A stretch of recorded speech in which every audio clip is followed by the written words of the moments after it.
Good morning, colleagues. It's 9 o'clock our time, and I think Central Africa time 10 o'clock. So let's kick off with this important webinar.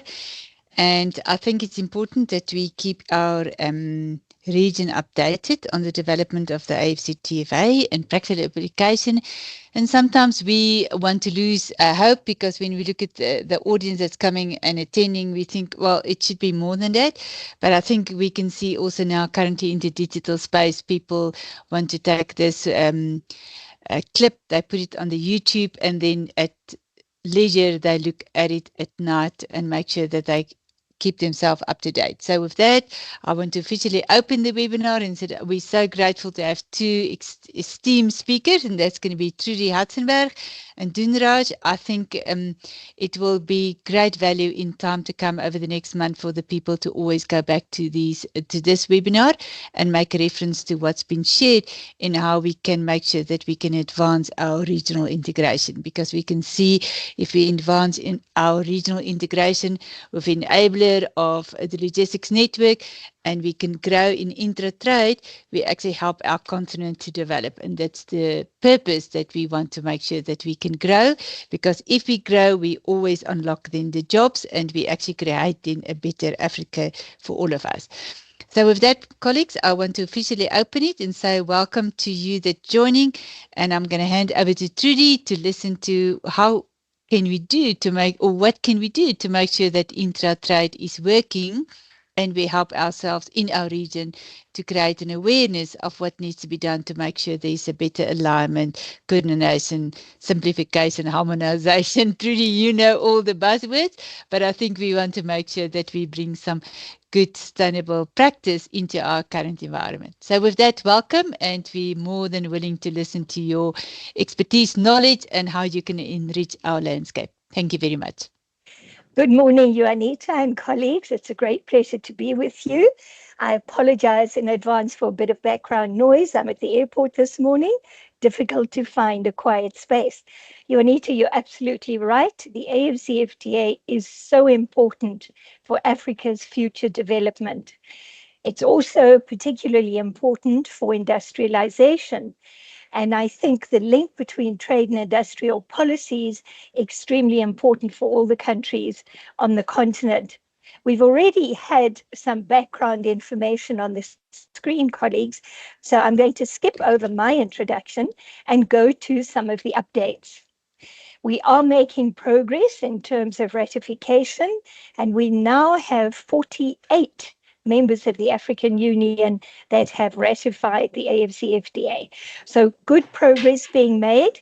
It is, of course, important to keep in mind that ratification, a very critical step as the sovereign states of the African Union take up obligations under the AfCFTA. But this agreement has to be implemented at national level. So a number of important steps have to be taken to amend our laws, regulations, update the tariff book, customs and excise legislation, of course, and so on, so that we can start trading under this very important agreement. On that score, not a great deal has been done, except for the Guided Trade Initiative, and I'll say a little bit more about that. Just as we've seen in the notes earlier, very important to keep in mind that Africa's regional economic community free trade areas, and of course the customs unions such as in the EAC and ECOWAS, are the building blocks of the African Continental Free Trade Area. So these trade regimes, colleagues, continue to exist, and therefore it will be possible to trade under preferences across the continent. All bilateral intra-Africa trade will be under preferences, either REC, bilateral trade agreements, or the AfCFTA once the AfCFTA is fully operational. I've put the Tripartite Free Trade Area at the bottom of the screen. This a very important initiative. It started before the AfCFTA, so negotiations and the decision to launch this comprehensive free trade area in Eastern Southern Africa takes us back to October 2008. But we have some negotiating work to be done there as well. So we reached the critical threshold for entry into force of the agreement in July this year. And I'm sure Dunraj, my colleague from SADC, will tell us more about that. So a very important development for us in East and Southern Africa. But where do we stand on negotiations? Colleagues, for trade and goods, very important for our audience today, of course. Tariff negotiations are not yet complete. So most countries have now made an offer of provisional tariff concessions for 90% of tariff lines. This is the category A products, and many of them are still discussing and deliberating what to do about the remaining 10% of tariff lines. Those are the ones that will be designated sensitive. Up to 7% of tariff lines may be designated sensitive, and will take a longer time frame, 10 years for non-LDCs and 13 years for LDCs, to bring those duties to zero. And then most importantly, very important for intra-Africa trade, but also for cross-border value chain development, is the tariff lines 3% that we will exclude. So, colleagues, this is very important. We also note that trade remedies and safeguards, that's Annex 9 of the Protocol on Trade and Goods, has been complete. The guidelines have been adopted, and so we can now develop the capacity in many African countries that don't have the capacity yet to do investigations of allegations of dumping, of subsidized imports, those unfair trade practices, but also of import surges. The import surges may well happen because we are liberalizing trade, and it means we should expect trade to increase. But in some cases, the increase in imports may be so large that it actually causes damage, serious injury to our domestic industry. This is not unfair trade, but we need remedial action and measures to be available so that we can give some breathing space to our domestic industry. And that's where the safeguard measures, such as safeguard duties, come in. So a lot of work on that score. Trade and services, colleagues, this is so important. Most of our economies are services intensive. Services play a role in industrialization and, very importantly, in trade facilitation to move goods across the borders, transport, communication, financial services, professional services are all part of the collection of services needed to facilitate the trade in goods. The negotiations have been a little bit slow. We have 5 priority services sectors. They are listed here: finance, communication, transport, tourism, and business services. Very importantly, we recognize that services are regulatory intensive. And so we are working on frameworks for regulatory cooperation and hopefully eventually for harmonization of certain regulations. Transport regulations, communication regulations would all be very, very important. A lot of progress, colleagues, has been recorded in what we called phase 2 and phase 3 negotiations. Protocol on investment has now been adopted. There were issues associated with dispute settlement, expropriation, compensation. Those have been sorted. But there is to be an annex on dispute settlement that is still being developed. Protocol on intellectual property rights. The protocol, which has the principles, the guidelines, the framework for governance of intellectual property, has been finalized. But we are now developing specific annexes on trademarks, services marks. We simply call that annex the annex on marks, on geographical indications, on traditional knowledge, on source code, and many, many other instruments of intellectual property rights. These are so important to encourage investment and innovation, to support industrialization and commercialization of so many innovations on the continent that very often do not see the light of day due to lack of protection They might, in fact, be adopted by other producers, even elsewhere in the world, and funding to support that commercialization. The protocol on competition policy is finalized, and the regulations on competition have also been finalized recently. This protocol provides that we will have a continental competition authority. So, for example, mergers will have to be notified if they have a cross-border effect in the AfCFTA region to this continental body. So it will exist side by side with the national, the regional bodies that exist already. Apologies for the announcement, colleagues. The protocol on digital trade. Trudy, can I just, it doesn't bother us. We don't hear it clearly. Okay. So I think you are more than, we can hear you clearly and we enjoy listening to you. So you Thank can you take so time. much. Thank you. The digital trade protocol, colleagues, I believe this is critical. In fact, economies in the 21st century are no longer divided between a digital economy and a non-digital economy. Digitization is everywhere. It is economy-wide. It's also, of course, important in areas such as customs and border management, in e-government, so streamlining a lot of the compliance processes that are so important to facilitate trade. But new opportunities in digital trade, for example, in the creative economy, music, content development, movies, and so on, extremely important opportunities because some of them are open to individuals and SMMEs.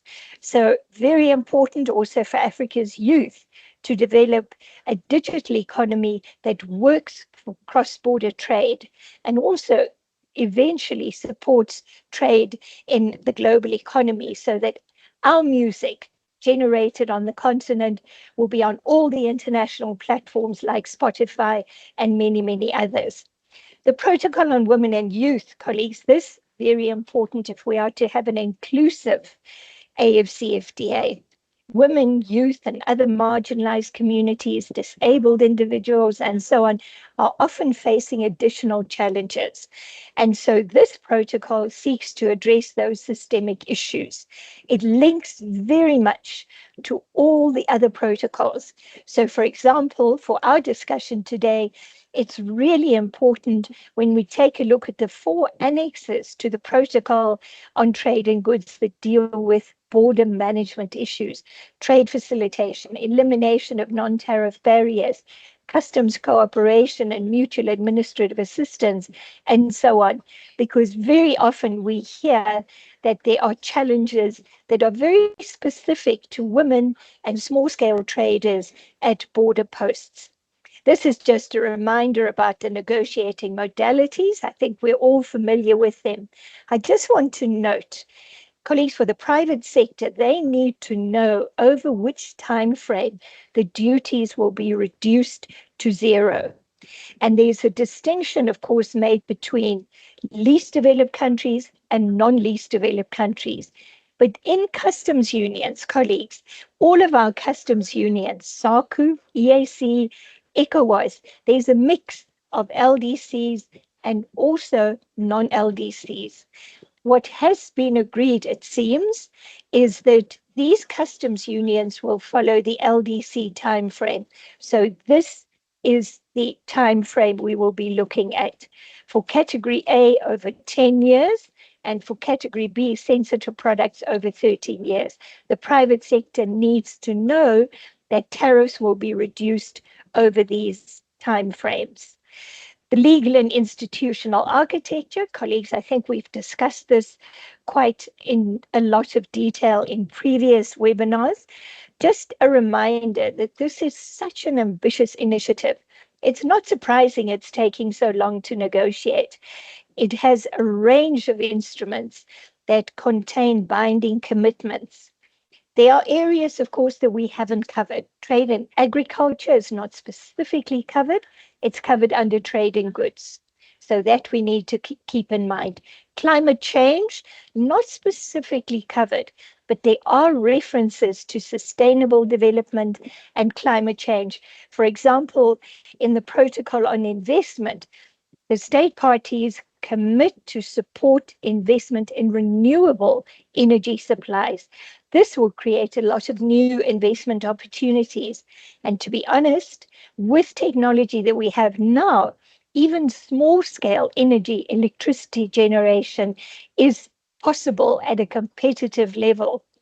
What we need to ensure is that energy and energy services can be traded, because, colleagues, as we know, we are facing extraordinary challenges related to energy insecurity. Country like Zambia, where we were quite recently, the low levels in Kariba Dam, for example, make it impossible for the hydropower on which they have relied for so long to generate electricity.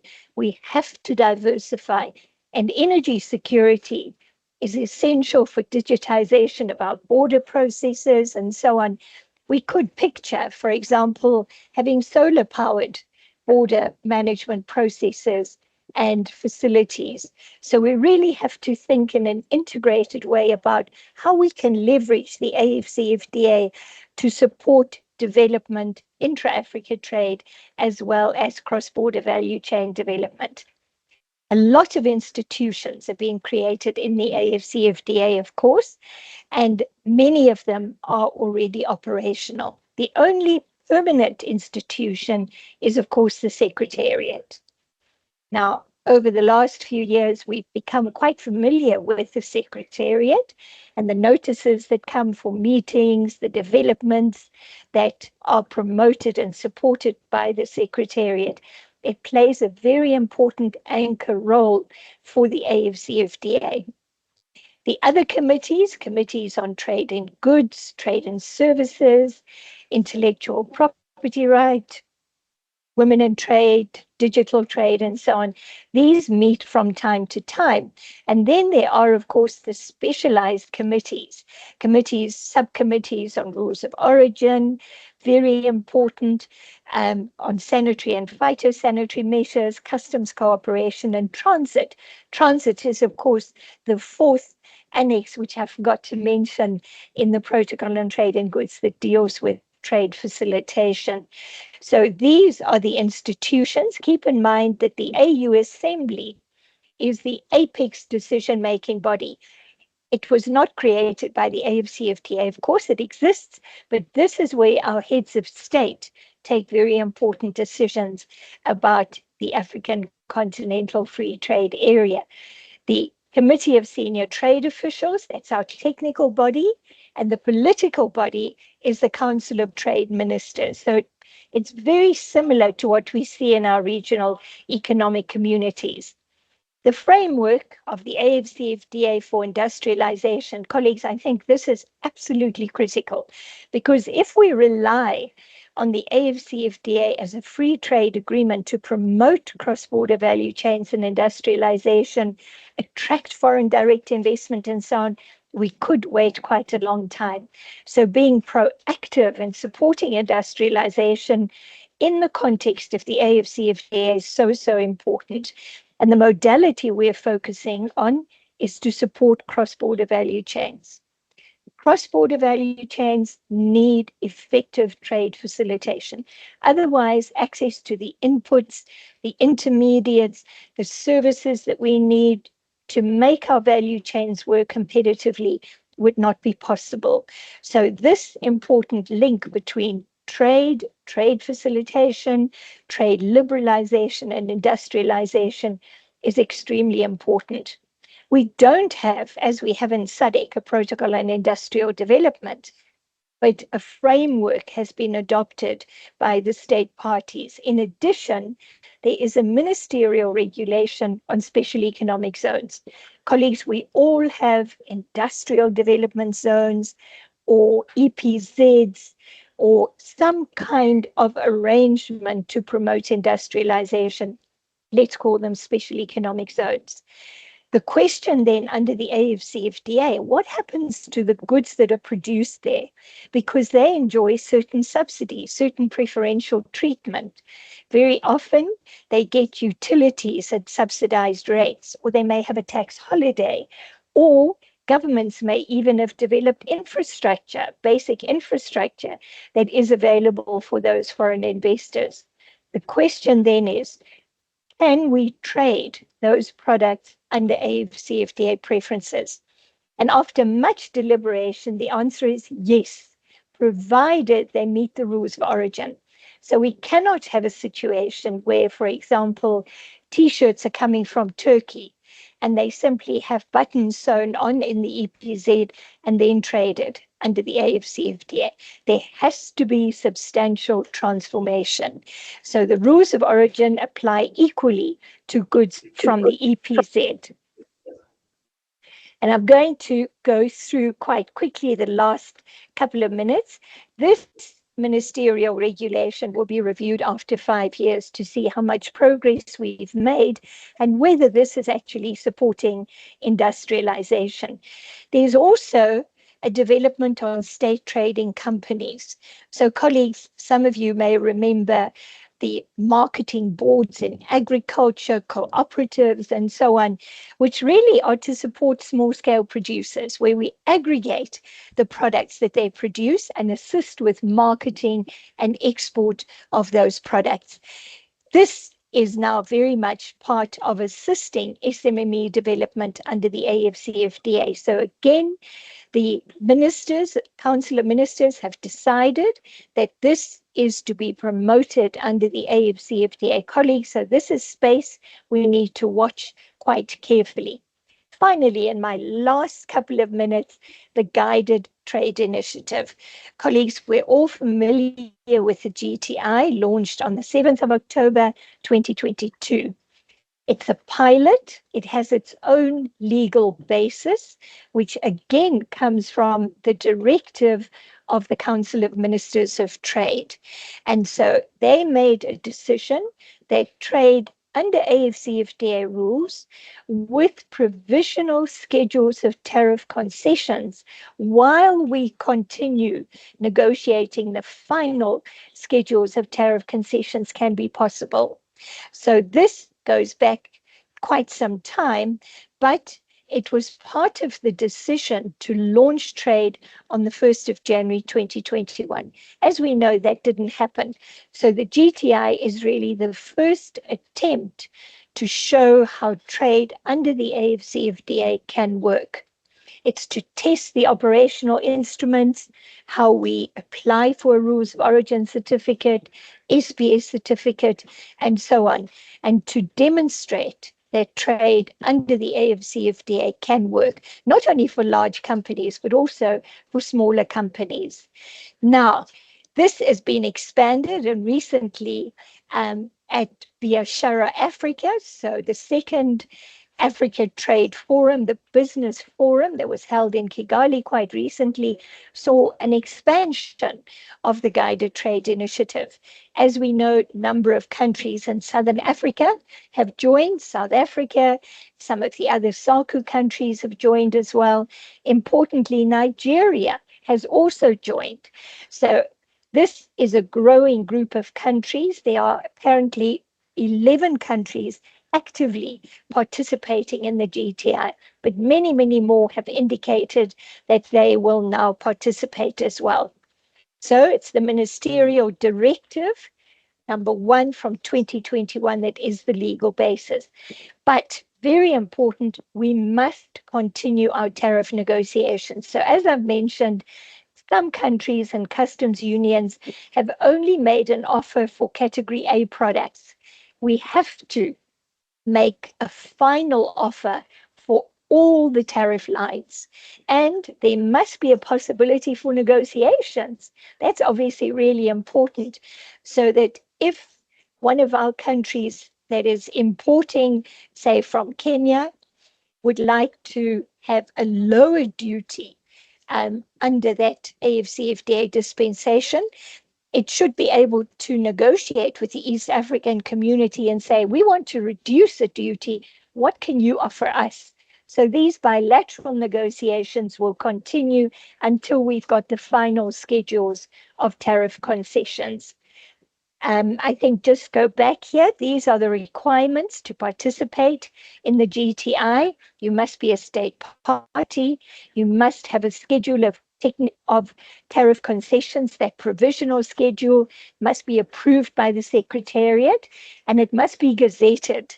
So that's how we amend our tariff book at national level. The competent authorities that certify the origin of products, usually our revenue authorities, must be notified to the AfCFTA Secretariat. NTMs must be notified, and of course, we have to notify our businesses about this. TRALAC has been developing a number of guides on trading under the AfCFTA and specifically under the GTI colleagues. The one for Kenya will be available this coming week. We've got for South Africa and a number of other countries. Tanzania, Namibia, Botswana are done already. Nigeria is done already.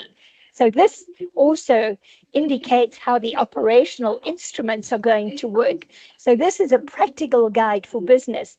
And if you want more information, please do contact me and I'll share them all with you. There are other initiatives. We know Pan-African Payment and Settlement System, very important here. South Africa started trading under the GTI on the 31st of January this year. And here, colleagues, is the link to the government gazette that amended our tariff book, and also the amendment to the customs and excise legislation. In that, we find this is a letter that SARS wrote to all businesses, your email on very this webinar. useful guide. And should so it join? also indicates who As South a colleague to our African group, exporters can Sawa. trade with under the GTI. There are Okay. a number of countries, and Aye. let me show you what they are. Here they are. It Ah. is, let's just have a look Sawa. here. Algeria. Trudy, you muted on your side. We can't hear you anymore. And I think August is helping me because there's one colleague that came in that was not muted. So there was a bit of a disturbance, but you're more than happy to continue. Thanks so much, Juanita. Just to mention then, to repeat, that the countries that are state parties of the AfCFTA with which South African traders can trade under the GTI, they are indicated in the government gazette. And this is the list: Algeria, Cameroon, Egypt, Ghana, Kenya, Rwanda, and Tunisia. Some good GTI trade opportunities for us, for this group of countries, definitely under the GTI. SARS has published a number of guidelines, very important. The supplier declarations that can be made. Keep in mind that for the rules of origin certificates, there are certain arrangements for small scale consignments, so less than 5,000 US dollars. A declaration may be made by the exporter. If you are an authorized economic operator, you may in fact issue your certificate as well. So this is very important then, that we have mutual recognition of AEO programs across the continent, because of course it will be the importing revenue authority, customs officer, that will scrutinize that declaration. And that will be extremely important, that this is recognized mutually across the AfCFTA countries. This is the government gazette, colleagues. And just briefly to show you what the updated tariff book for South Africa and the rest of the SACU countries is. Here is the column of tariffs under the AfCFTA. Colleagues, I'm going to stop there and look very much forward to any questions you may have. Maybe Trudy, yes. Probably because I facilitated, so I'm going to ask you a couple of questions. As you all know, the colleagues that join on the line is very much part of the WCO regional, ESA regional private sector group. So in that I want to ask you, what do you think, because we have done our work plan and one of them was the AEO, and then we have digitalization, which comes very much to simplification, and I think we can touch it back to your digital economy, but maybe we rather need to do that to cross-border trade and single window. So I'm not sure if you maybe can give us guidance on that. And then the second one, because I mean, as you see, we're quite a diverse group under the ESA region, so we need to be pragmatic in our approach and see what can we do. So maybe if you can guide us, even if we all go engage with you afterwards, that we just have very concise things that you think we need to focus on and to help us. Then the comment that I want to make, you bring always it back to the central issue on trade facilitation, which you're quite right, we need to get to trade facilitation. And in that, we have different layers of red tape. And we as business wants to remove those layers of red tape to make sure, and I think that's very much what Olga is doing, or Larry and his team, that we need to bring in a harmonized process, and we need to implement SAFE and the revised Code of Convention, all those instruments that the WCO have. But as you know, and the group knows that as well, it's not mandatory. So it's very much, it's a voluntary, and we need to lobby with that. So do you think then the publications, what you showed us on the SARS, that would be something good that we can recommend to all the other government agencies or SARS, or let's say the customs administrations in our region? So with that, colleagues, I'm going to stop here and let's see if there's some other hands, but maybe Trudy, if you can guide us in that, because I think it's going to strengthen our work profile then over the next year. Thank you very much. Thanks so much, Jonita. Two extremely important questions. Of course, when it comes to customs and border management, it is so important that we understand that. And I think as academic economists, that's not always clear to our researchers. It's what happens at the importing, the point of entry, the point of import. This is where the customs and other officers will look at our SPS certificate, TBT, but very importantly, at our rules of origin certificate. They will take a look at the tariff line, the product description. All of those kind of issues are absolutely critical to gain access to our export market. And I think the AfCFTA instruments, particularly those 4 annexes on the protocol of trade in goods, are very pragmatic, and they open opportunities for cooperation among the customs and revenue authorities, among the SPS authorities, the standards authorities more generally, and so on. But it now is up to us to develop guidelines. And I think, Jonita, this is where we really need to be discussing what can we do. For example, in the Eastern Southern African region, a region that is quite integrated. If we look at intra-Africa trade, a lot of intra-Africa trade already takes place in Southern Africa and East Africa and across Eastern Southern Africa. So issues around, for example,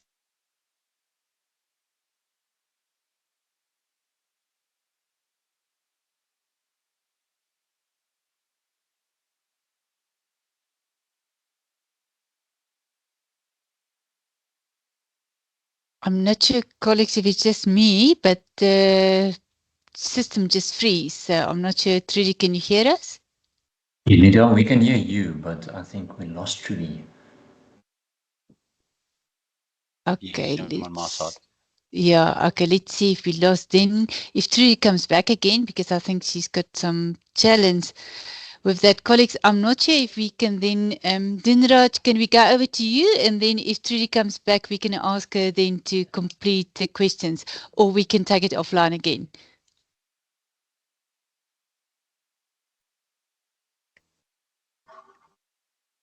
I see Trudy is still here. Trudy, can you hear us?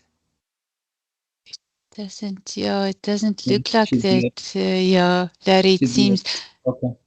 Yeah, I wonder, Dinraj, can we go to you? And then if Trudy comes back, we can quickly engage with her. Yes, just confirm if you can hear me, Dr. Yeah, we can hear you. We can't see you, but we can hear you. And welcome. And we are really keen to listen to your contribution, because I think it's a very enriched discussion today. Thank you very much. I don't know what is the issue with my camera. You can't see me, yeah? It's only... Really, yeah, that's fine. We can hear you. And welcome. Yep. I'm just checking about my camera. What can I do? Yeah, okay. I'm sorry. I don't know what to do with my camera. I just put it on, but then it's not giving live video. So I hope you can all hear me well. And first of all, let me thank Dr. Juanita for the invitation to make a presentation on the subject matter. And also, I wish to say good morning to everyone. And also thank again the private sector group for inviting SADC and myself. I don't know, special compliments and good morning to Director Larry Lisa. It's been a long time. I don't know why he's angry with me. He no more invites me to his meetings, but hopefully I will hear from him at some point in time. Yes, so I hope Olga can assist to put my PowerPoint presentation, which is more to do with industrialization within the SADC, Tripartite, and a bit of AfCFTA. Before I come to the subject matter itself, I would like to briefly touch into the SADC regional integration agenda. Perhaps a number of you must have been asking as to what happened to the SADC Customs Union or SADC Common Market, etc. As you may be aware that the SADC regional integration agenda at a point in time was based on the regional integration plan or agenda of the EU, which was in fact the linear model of regional integration. So we were also looking forward. I see Trudy is asking for admission. So we were also at SADC level also planning our own regional integration agenda based on the linear model of regional integration. But there was definitely a paradigm shift from that linear model of regional integration to what we call the focus on industrialization or industrial development. So that was in 2015, where SADC started focusing more on industrialization.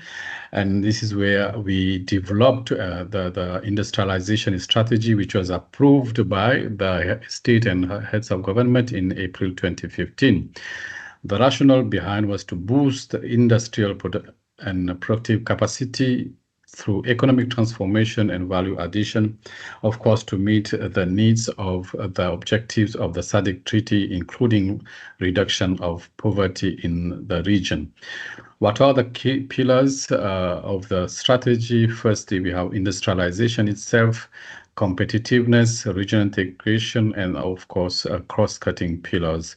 And here we were trying to kind of dwell more on sectors like agro-processing, mineral beneficiation, and also industry and service-driven value chains, which is a very critical component of the strategy. We can move on. So some of the key features of the strategy we cannot talk about industrialization without talking of infrastructure, which is very critical. We need to have the right infrastructure as an enabler for industrialization. Then what is the role of technology, science, and innovation? Trudy was talking about value addition, and this is where it is very critical to invest on STI, science, technology, and innovation. And this is how we can then have value addition, because you would agree with me that most of the products that we export are only raw materials, and this is where there's a need to invest on STI to be able to add value to the products that we are manufacturing. And we also need to make use of our SADC region's comparative and competitive advantages. What are they? For instance, our region has a vast resources of critical minerals, we are all aware, and also natural resources endowments that we have. We also have a very young population. So these are the factors that contribute to have more industrialized economy. We need to broaden SADC's industrial base, and how do we do that? This is where we need to invest on skills development. I mentioned infrastructure, public-private partnership, and also something which is kind of a hindrance sometimes for, especially more importantly for SMEs, is access to finance. So this is how we need to work on. Trudy spoke about the PAPS, the Pan-African Payment System, but SADC also has developed some key instruments on access to finance. But then also we need to be able to develop regional value chains capable of interacting with global value chains. We have key priority sectors as regional value chains. I'm going to come back to it in other slides. Next one, please. Yeah, this slide shows the SADC industrialization roadmap for which goes up to 2063, which is aligned to the AU Agenda 2063. So we have the phase one from 2015 to 2020, which has already passed, and here we are talking about front-loading the industrial development and market integration, and of course infrastructure and services as support systems towards industrialization. Then we are currently supposed to be on the phase two, diversification and enhancement of productivity and competitiveness. And after that, we will go to phase three, which is supposed to start 2050 to 2063. And that will be a phase driven by innovation. Like I said, STI is very critical for value addition. And normally under the strategy, this is where we have kind of forecasted for a phase to be driven by innovation. But as we are already working on issues of innovation and technology, research and development, so in a way we can also say that we are already on phase three. So we are not supposed to, or we don't want to wait for the 2050 to start working on STI issues or innovation issues. We are already working towards that, and that is why we can also say that we are already somehow under phase three. So this is the roadmap that we have, and in line with the roadmap, we also have an action plan developed and which we are currently implementing. Next one, please. So we talked about the priorities and also the pillars. What are the three pillars which were there? And I think on the first slide, we have firstly the industrialization. What we talk about when we talk about industrialization, here we want the share of manufacturing value added in GDP to be 20% by 2020 and 30% by 2030. We are also talking about increased participation in global value chains, increased competitiveness, SADC raw material initiative as a path to factory SADC. You may be aware that we also have the Made in Africa program by the AU. Enhanced contribution of SMEs. SMEs remain very critical in terms of its contribution to the GDP of a country, especially in the African region, not necessarily in SADC. So we need to really support SMEs. Closer public-private cooperation in industrial development. Here we are working with the SADC Business Council, and then also ensuring greater environmental sustainability. So this is to do a little bit about environment and also climate change. When we talk about competitiveness, this is where we are again coming to issues such as creating a business-friendly and conducive environment, upscaling efficiency enhancers, investing on regional standards, quality assurance, accreditation, and metrology. So here we are trying to not only produce, but also make sure that we are producing goods which have the quality and standards that it requires to be able to kind of export to regions such as the US and the EU. Then also infrastructure in support of industrialization, and what I had mentioned before is access to finance for industrialization. All these are critical to make our region actually competitive. The third pillar under the strategy is regional integration itself. In terms of regional integration, and based on the revised regional indicative strategic development plan, the SADC or SDP we call it, which is a kind of a document which gives a plan for the next 10 to 20 years, and currently we have the plan for 2020, 2030.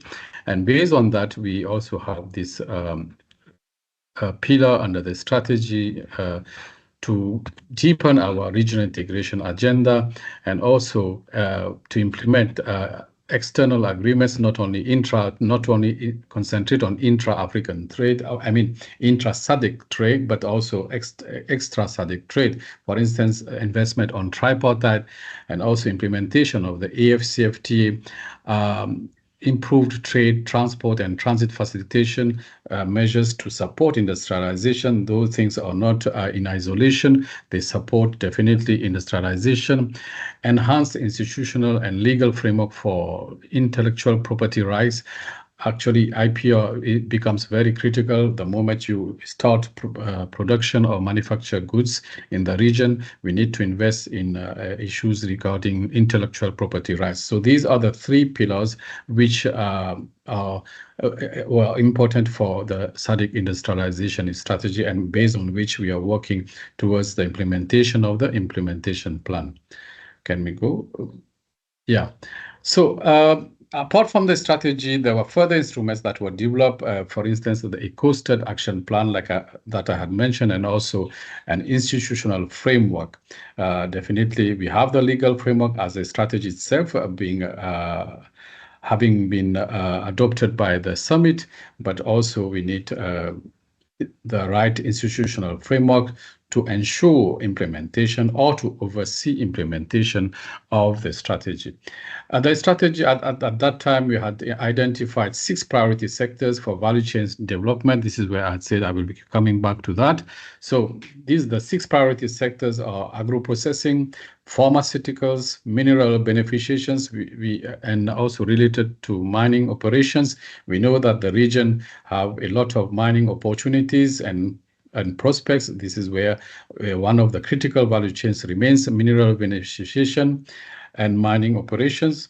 Then services, you may be aware that right now service is taking a lot of importance in terms of the economies and its contribution to the GDP.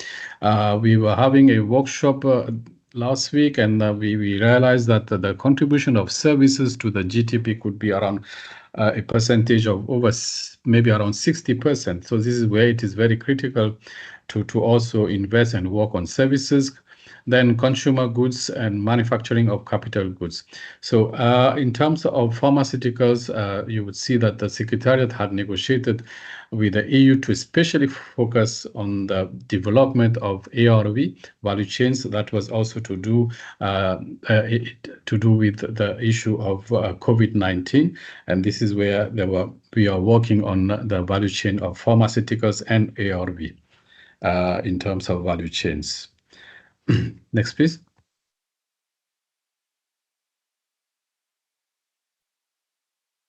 Hello? Yes, we're here. We're listening. I'm not sure if you want to continue, or can we wrap up this? No, I think the slides are... There are more slides, I think. Yeah. Let's see. Maybe it's just the connectivity. So I'm sure if Jacob just quickly can talk to us, then we can see. Because I think he's sharing the slides. We can see the next slide now.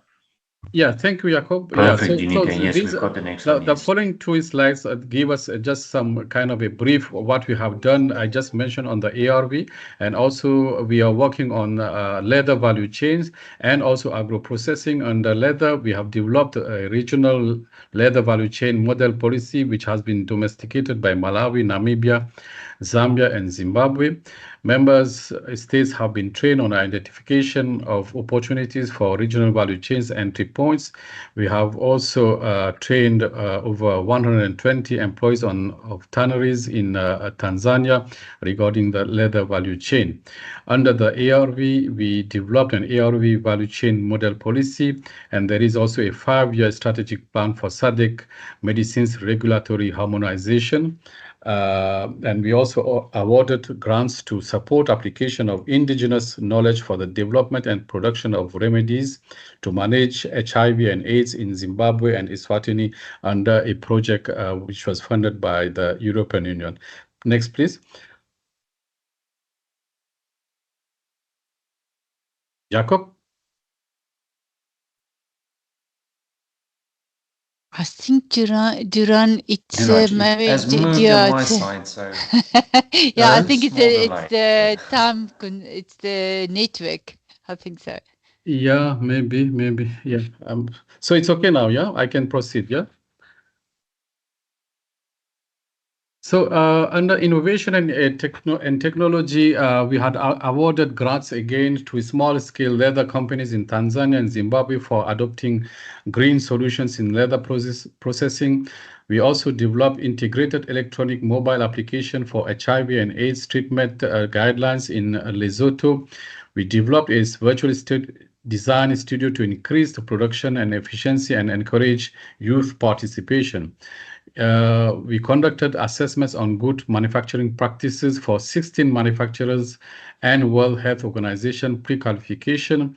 And we also trained 119 participants, including the private sector, regulatory authorities, and a fellowship program on the WHO good manufacturing practices.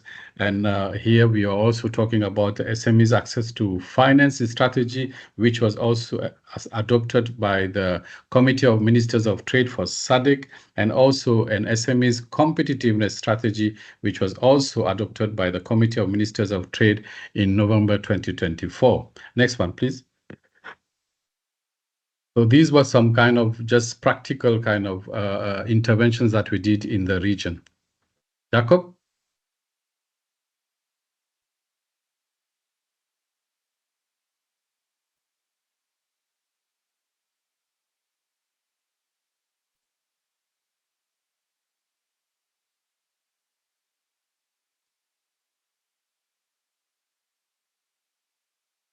Hello?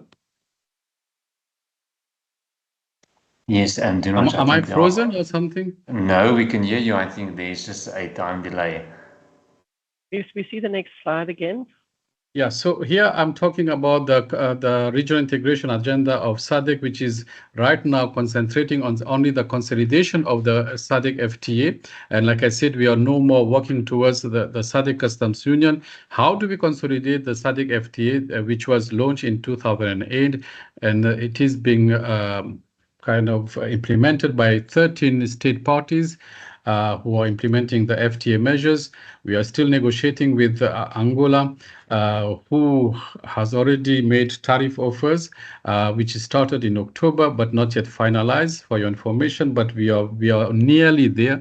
And I think, for your information, our next meeting with Angola, we will be able to already finalize all the tariff offers with Angola. So Angola will be very soon implementing the SADC Free Trade Area, hopefully, but because the tariff offers has still to be adopted by the CMT, the Committee of Ministers of Trade. So we will present the tariff offers to the next CMT, and Angola will be soon implementing the FTA. So that will be the 14th member states implementing the FTA. We are also talking to DRC, who has not yet ratified the SADC Protocol on Trade, to do so. We are engaging with them to maybe sensitize the officials, the ministers, and the technical people to be able to ratify the Protocol on Trade. And also maybe we will start engaging with DRC to also make their tariff offers. Member states to still ratify, like I said, DRC Comoros have to still ratify the Protocol on Trade. In terms of the Protocol on Services, These are the member states: Angola, Comoros, DRC, Madagascar are yet to ratify. And on the protocol on industry, 7 member states have ratified, including Angola, Botswana, Mauritius, Mozambique, Namibia, Seychelles, Zambia, and Zimbabwe. Consolidating the FTA also includes trade facilitation measures in place. And here we are talking about the electronic certificate of origin, time release studies, OSBPs, coordinated border management. Mainly here, the issue is that we need to put trade facilitation measures in place to be able to consolidate the free trade area. One of the key decisions of the summit last year was resolution of challenges at Kazumbalesa border post. Why I'm mentioning this border post, which is very, very critical for our region, especially on the southern part, but it also has kind of impact in the eastern part of Africa, and why not the whole of Africa. Addressing challenges at the Kazumbalesa border post will really enhance trade in the region and beyond also. So we have been instructed or directed by the summit to address the issues, and here we have developed a framework of collaboration and an action plan that has been agreed between DRC and Zambia, and we are looking forward to call for another ministerial meeting to agree on a roadmap and action plan for the whole region in order to address the issues of Kazumbalesa. We are also working on the development of a specific annex on non-tariff measures or to deal with NTBs. Yeah. Next one, please. So these were the measures in terms of how do we consolidate the FTA. Coming to the tripartite, of course, Trudy also. I don't want to interrupt, but I'm just looking at our time frame. I want, because maybe some of the colleagues do want to ask you some questions.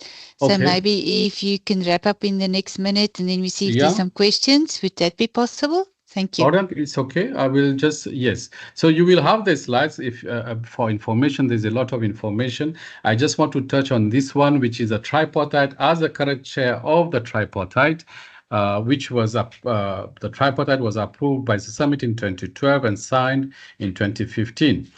For your information, as also Trudy mentioned, it came into force on the 25th of July, where we had the minimum number of member states that ratified, which is 14 member states, and we are looking forward to launch the TFTA early next year in 2025 by the Tripartite Summit. The Tripartite TFTA pillars are market integration, infrastructure development, and of course, industrial development. So you would see that we are not only working on the market integration issues in terms of the tripartite, but we are looking forward to, we are also working on infrastructure development, but to do more in terms of industrial development. And for your information, we are coming with a project with the EU that is going to fund the project, where we have priority sectors in terms of industrialization, and which is going to be implemented at REC level. It is a continental project, but being implemented at a REC level, at SADC level, ESA and COMESA, where we have critical outputs such as value chains development, value chain review mechanism, market access, and also SMEs. So let me, in the interest of time, let me finish here. You have got I have also still have some few slides covering AfCFTA, but I think Trudy has covered a lot already on AfCFTA, and also a few challenges and the project that I spoke about being designed and that will be implemented with the support of the EU, but also some important international organizations such as the UNIDO and the ITC. So let me end here, and if there is any question or comments, I'm looking forward for those. So I thank you.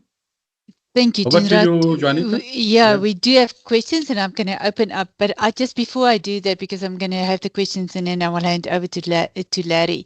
But I think you and Trudy open our eyes today, and we need to go back to our work plan as the ESA Regional Private Sector Group and see how we can work in I think your second last slide was very important in terms of the COMESA, SADC and the EAC, how we can work, and we need to link it back to what Trudy's development is in the AfCFTA and bring it back to our work plan. And then we maybe must just see from our working group what we can do each quarter, because I think it's great that we have these webinars because it opened our eyes. But I'm going to go to the questions, and maybe I'm going to ask Jacob if he can facilitate for me the questions. Thank you, and then we will hand over to Larry. Thank you. Thanks a lot, Unita. Yes, we got one question from Radar Ali Mohammed. So please go ahead, put on your microphone and shoot away. Thank you. Thanks. My name is Raid Al Mahmoud from Somali Customs. Thank you very much for your presentations.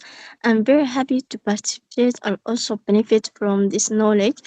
My only question is, if it is possible, can you share the slide of the presentations? Thanks. Perfect. Certainly, we will be happy to share all of the presentations along with the recording on our website. So we will send that out to all the colleagues who joined us with this call. So if there are no further questions, I can hand over to Larry to wrap up for us this brilliant session. Thank you very much, Larry. Thank you, Jacob. Good morning, good afternoon, wherever you are joining us today.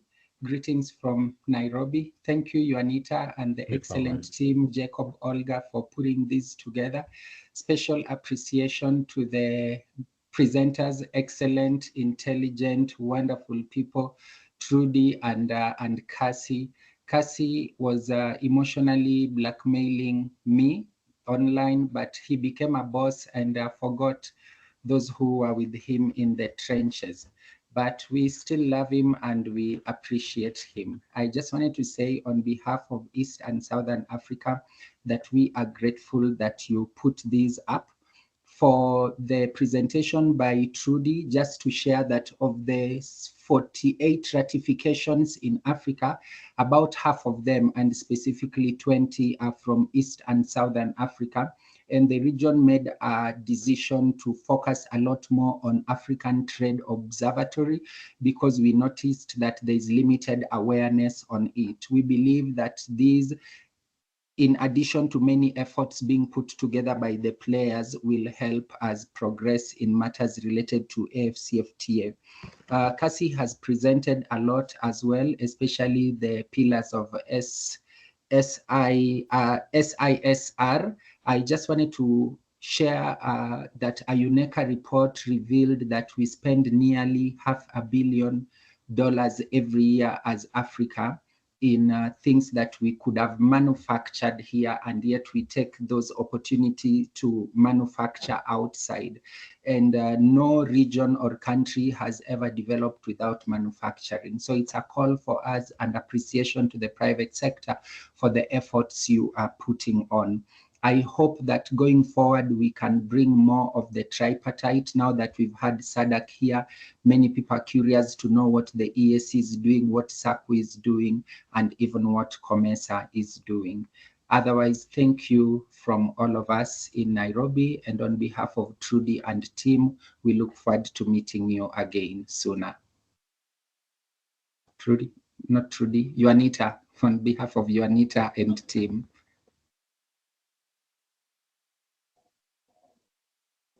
Okay, maybe Juanita, back to you. Or Jacob. Thank you very much, Larry. We have lost Unita to a follow-up meeting. So with that, we will close this session. And thanks once again to Dunaj, to Trudy for these excellent presentations. We will share, of course, the recording and the presentations to the entire group. And with that, I wish you a beautiful Monday. Do take care, colleagues. Thank you. Thank you so much, everyone. Have a great Monday. Thank you, and sorry, Trudy, for the mishap. Apologies, Larry. Good to see you. And I'm heading on my way to Nairobi at the moment, and then to let me know Arusha. Yeah. Okay. All right. See you next time. Next time. Thanks so much. Okay, Thank you bye. very much, everyone. Thank you very much. Thank you, Thank you, Thanks, Director Raj. Larry. I'm waiting for my ticket to come to Nairobi also. Bye. See you. Bye. Thank you, Dr. Yanuta, Jakob, and Olga. Thank you, everyone. Bye-bye. Thanks, Dunraj. Thanks, Olga, Bye everyone. today.